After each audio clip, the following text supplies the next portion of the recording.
ಈರುಳ್ಳಿ ಕೇವಲ ತರಕಾರಿ ಬೆಳೆ ಮಾತ್ರವಲ್ಲ, ಕರ್ನಾಟಕದಲ್ಲಿ ಬೆಳೆಯಲಾಗುವ ಪ್ರಮುಖ ವಾಣಿಜ್ಯ ಬೆಳೆ ಕೂಡ ಹೌದು.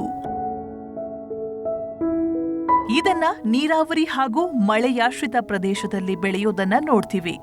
ನಿಮಗೆ ಗೊತ್ತಿರೋ ಹಾಗೆ ಈರುಳ್ಳಿ ಬೆಳೆಗಾರರ ಸಂಖ್ಯೆ ರಾಜ್ಯದ ಉತ್ತರ ಮತ್ತು ಮಧ್ಯ ಕರ್ನಾಟಕದ ಭಾಗದಲ್ಲಿ ಹೆಚ್ಚಿದೆ. ಇವರು ವಿಜಯನಗರ ಜಿಲ್ಲೆ ಕೊಟ್ಟೂರು ತಾಲೂಕಿನ ಕುಡಿತಿನಮಗ್ಗಿ ಗ್ರಾಮದ ಕೊಟ್ರೇಶ್. ಇವರು ಕೂಡ ಈರುಳ್ಳಿ ಬೆಳೆಗಾರರೇ. ಪ್ರತಿ ವರ್ಷದಂತೆ ಈ ವರ್ಷ ಕೂಡ ಈರುಳ್ಳಿ ಬೇಸಾಯ ಕೈಗೊಂಡಿದ್ದಾರೆ. ಆದರೆ ಈ ಬಾರಿ ಬೆಳೆ ತುಂಬಾ ಚೆನ್ನಾಗಿ ಬಂದಿದ್ದು ಯಾವುದೇ ರೋಗ ಕೂಡ ಇಲ್ಲ. ಇದಕ್ಕೆ ಡಿಫೆನ್ಸ್ ಸಾವಯವ ಗೊಬ್ಬರವೇ ಕಾರಣ ಅನ್ನೋದು ರೈತರ ಅಭಿಪ್ರಾಯ. ಈ ನಿಟ್ಟಿನಲ್ಲಿ ನಮ್ಮ ಇನೋವೇಟಿವ್ ಟೀಮ್ ಅವರ ಈರುಳ್ಳಿ ಬೆಳೆಯ ಕ್ಷೇತ್ರಕ್ಕೆ ಭೇಟಿ ಕೊಟ್ಟಿತ್ತು. ಹಾಯ್, ಹಲೋ, ನಮಸ್ಕಾರ. ಇನೋವೇಟಿವ್ ಕಂಪ್ನಿಯಿಂದ ಇವತ್ತು ಮತ್ತೊಂದು ಹೊಸ ರೈತ ಹೊಸ ಬೆಳೆಯ ಬದಲಾವಣೆ ಕಥೆಯನ್ನ ನಿಮಗೆ ಪರಿಚಯಿಸೋಕೆ ಬಂದಿದ್ದೀನಿ. ನಾನಿವತ್ತು ನಿಂತಿರೋದು ವಿಜಯನಗರ ಜಿಲ್ಲೆ ಕೊಟ್ಟೂರು ತಾಲೂಕಿನ ಕುಡಿತಿನಮಗ್ಗಿ ಅನ್ನುವಂತಹ ಗ್ರಾಮದಲ್ಲಿ.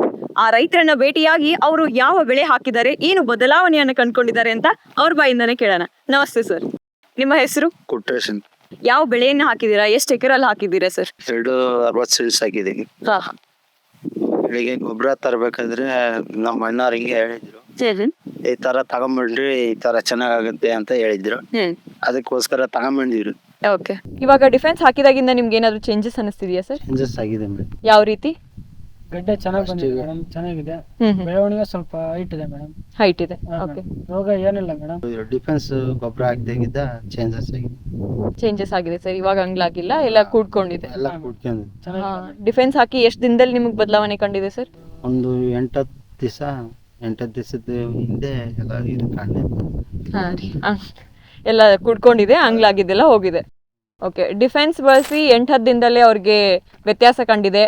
ಮೊದಲು ಈ ಈರುಳ್ಳಿಯನ್ನು ಹಾಕಿದಾಗ ಅಲ್ಲಲ್ಲಿಗೆ ರೈತರು ಅಂಗ್ಲಾಗಿದೆ ಅಂತಾರೆ, ಆ ರೀತಿ ಆಗಿತ್ತಂತೆ.